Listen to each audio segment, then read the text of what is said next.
Today on Clear Your Clutter Inside and Out, we're talking about creating a post vacation reset. Do you find yourself tensing up and losing all the stress reduction you gained on a pleasure filled trip?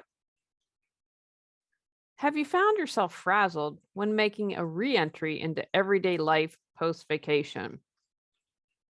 Are you wondering how you can ease your way back into work after you've had a holiday?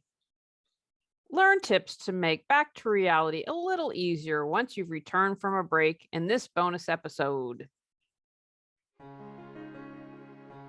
Does your clutter own you?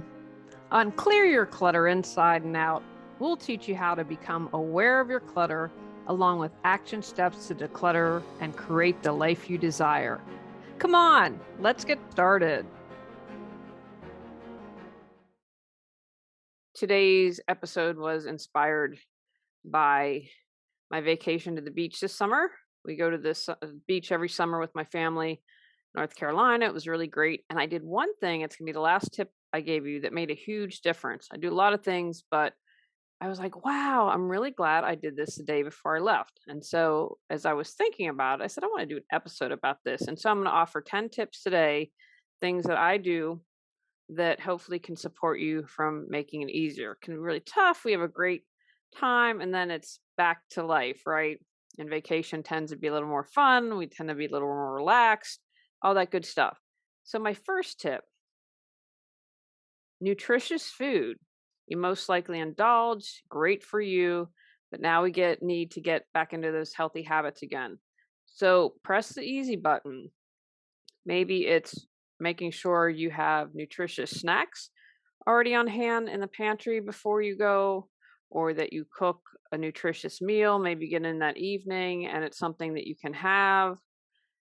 Maybe you have a favorite place and or you have a meal prep service or something and you say, you know what, the week I come back from vacation, I really need to get back into the swing of thing. And so I'm going to have a meal service for a week with super healthy food. Or you decide to maybe do a juice fast or something of that nature. So plan for nutritious food. My second tip, exercise. We had a long car drive. Normally, it was great. We were living in North Carolina, quick trip to the beach. This time, North Carolina to West Virginia. And so when we drove down the bulk of the trip, we stayed with friends. I walked that evening. Girlfriend and I went out and walked, which was really great. I'd been in a car for 8 or 9 hours and it felt really good to do that, just get moving. And when we came back here, I wasn't able to exercise a long drive, but Sunday, the next day, I was at the gym, back to my routine, back to getting it done. But it doesn't have to be that. Even if you get out and like I did and just do an evening walk for 45 minutes, it's going to really help you. So make sure that you're getting exercise in whatever form that takes for you. My third tip is to take time for yourself. If you have been on vacation, in most instances, even if you do a solo vacation, a lot of times people do those in groups, you've probably been around a lot of people.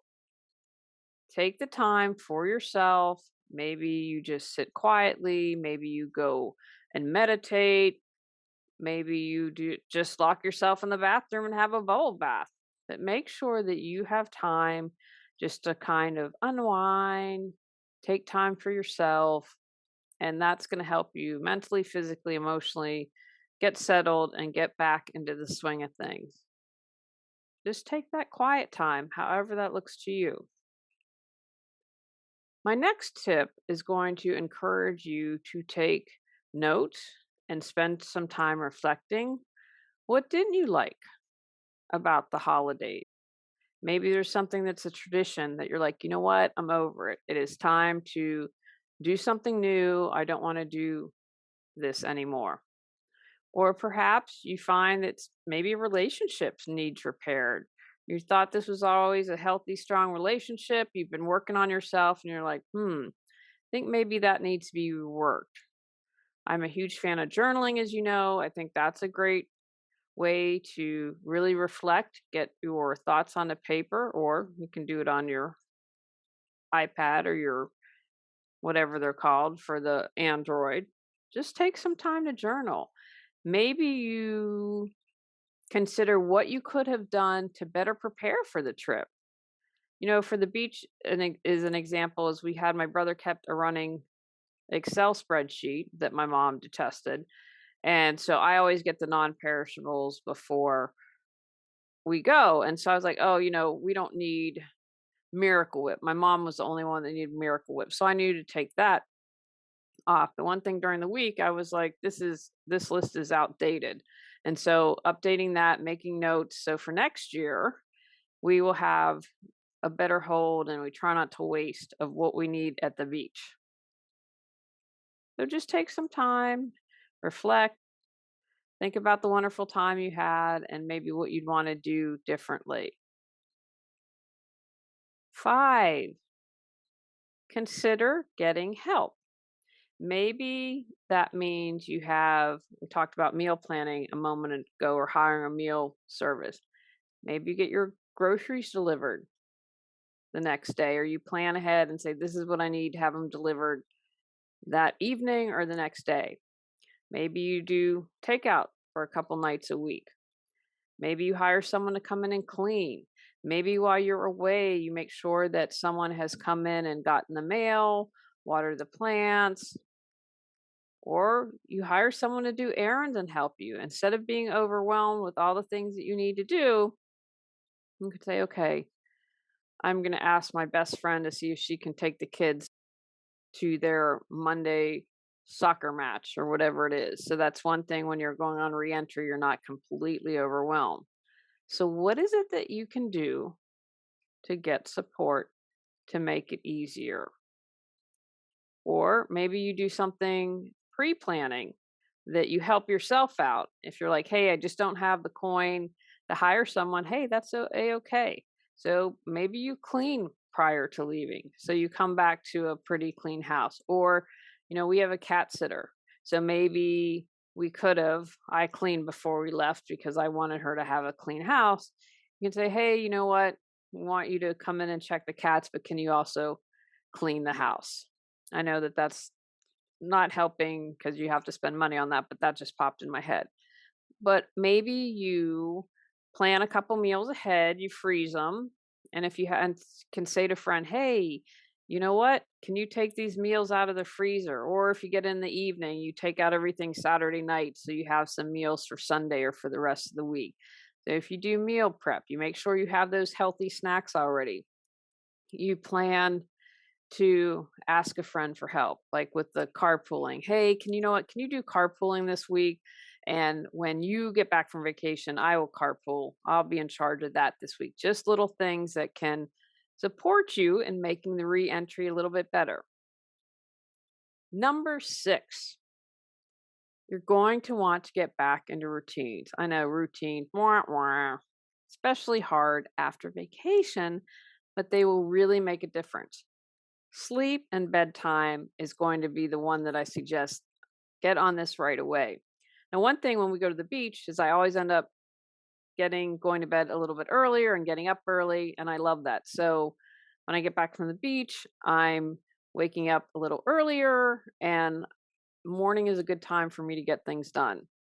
I tend to not really try to start my day before 10 a.m. because my husband works a swing shift and I've just kind of gotten that habit. It was a while when I'd stay up to make sure he came home and got home safely because he had a little bit of longer commute and was working long hours. So that still goes on a little bit. But bedtime, get back to your bedtime routine. Maybe you're the exact opposite and you're like, I can stay up and stay out till 5 in the morning and I feel great. Got to get back into that sleep time. I've mentioned this exercise. Get back into your exercise routine. You're eating. Now, don't overwhelm yourself. If you have to take a few steps, that's a-okay. One thing I did a little differently, I go to the gym, I lift weights I do arms and I do legs, and I lift weights for each arm and leg twice a week. And then I also work on cardio. One thing that I did, I was like, okay, I've got an exercise routine, but we have a court here in my neighborhood, a tennis court. And so I'm playing tennis again, and I haven't played in 25, 30 years, and I'm really enjoying it so far. But I was like, okay, I went to the gym on Sunday, but and did some work. But on Monday, I practice with my dad once a week. I don't think he wants me to embarrass the family name. And I just happened to have my ladies' tennis night scheduled then. So I was like, you know what? Got up, did some work, went and practiced with my dad for an hour, came back, and then played tennis for 2 hours that evening. So that was an easy way because I didn't go straight to, the gym and my exercising 6 days a week, but that was a way for me to ease into it. So figure out what your routines are with eating, with exercise, with sleep, with work, with laundry. Just slowly build into that.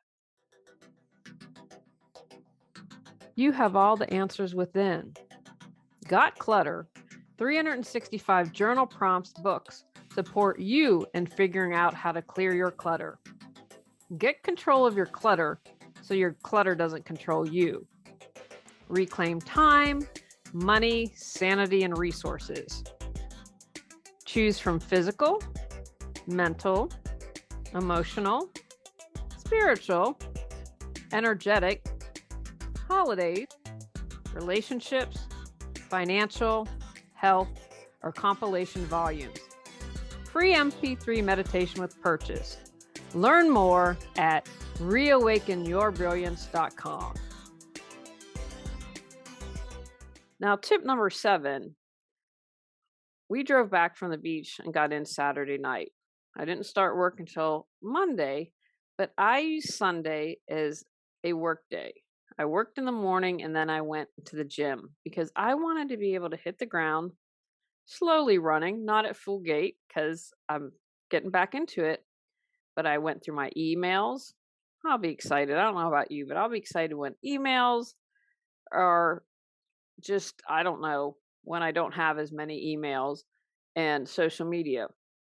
But I did some tasks to make Monday easier. Went through all my emails. I do a weekly routine of submitting to be a podcast guest. And so I did that on Sunday.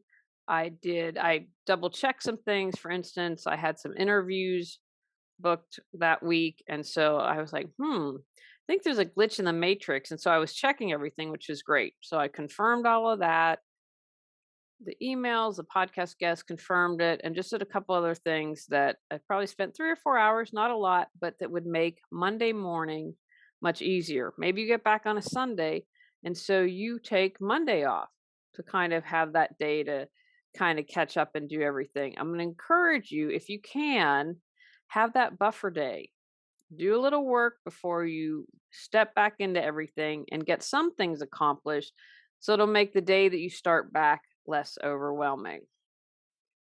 Number 8, don't jam pack your schedule. I've mentioned having a buffer day if at all possible. Completely recommend that. Start slowly. Do your easy tasks first. So I'm going to share with you. I love these Clever Fox planners. So I'm going to tell you what I had scheduled the week I get back from the beach. So Sunday was my buffer day. I did 3 or 4 hours, went to the gym. That was to help get back into the routine. And then on Monday, I didn't have anything scheduled. I told you tennis. Those were the only thing that was scheduled. So it was great. I got work done, working on podcast editing, looking at my notes, working on a book chapter, working on a Keeping It Real class. So that's mainly what I did Monday. On Tuesday, I had a podcast interview and I started a new client. Awesome neighbor, really heartbreaking. I really lucked out and she was a unicorn neighbor. And so she ended up downsizing and moving to an assisted living facility. Because she's elderly, when I work with elderly people, I plan 2 hours. Maybe we can go 3, but it's usually not that more than that. I like to, when I do organizing clients, work in 4-hour chunks. But when people are older, they just don't have as much don't have as much steam, don't have as much energy, they tend to. And so I allow for 3 hours max, but it's usually 2 hours. So I was like, okay, I can do 2 hours because I'll have had a buffer day. I'll have had a no appointment scheduled on Monday. So I did an interview in 2 hours. The next day, a priority. If you've been listening, health is my priority. And so I scheduled a blood test and another podcast interview. Again, no client scheduled. And the other thing, my reasoning is this is a move, a downsize. And so it's several sessions. And so I left enough in the gap by the end of the week that if we needed to schedule another session, which we ended up doing. So that was kind of my thinking with that. And then another podcast interview on Thursday. And that's a to do or reminder that I had to do. So that was it. So in essence, three podcast interviews and one client session, which ended up being two, and that was it. And one of the things why I wanted to do the podcast episodes, the interviewing, is because that's a good break for me. I'm like, oh, I'll do some work, then I can edit a podcast, then do an interview, and that's a good mental break for me. And so then it makes me energized to be able to come back to the tasks that I have to do. Now, you might say, well, I don't own my own business. Okay, so if you're a mom, then you don't schedule a bunch of things to do. You don't schedule your lunch with a friend unless that's a break for you, like podcast interviews are for me. Try not to jam pack the kids' schedule. So maybe you don't start camp that week. Although parents say, yes, let's start camp that week. You just don't jam pack it. I mentioned getting support with carpooling or something like that. Ease up on your exercise schedule. If you get 3 sessions in that week, fantastic. And if you're at work, then try not to have an important meeting Monday morning when you get back from vacation or whenever it is that you start back to work. Just say, hey, you know what? I've been off for a week. Now I'm going to be relaxed and ready to go, but I kind of want to get back into the swing of things and be able to be prepared. So don't schedule those important things Monday morning. Just ease into your schedule. So this was a great schedule for me to ease into. I had lots of admin, for lack of a better word, work to do, and I didn't feel overwhelmed. And this will lead me into number 9, understanding your priorities. So my priority is I'm on a time schedule for my neighbor. This is when she's going to be moving. And so I had to take that into consideration. And so that was my main organizing client. And so that was a priority. So I said, I want to have the open schedule. So if she's up for it, then we get another session in that week. So because of my priorities and understanding what was important, I could do my schedule accordingly.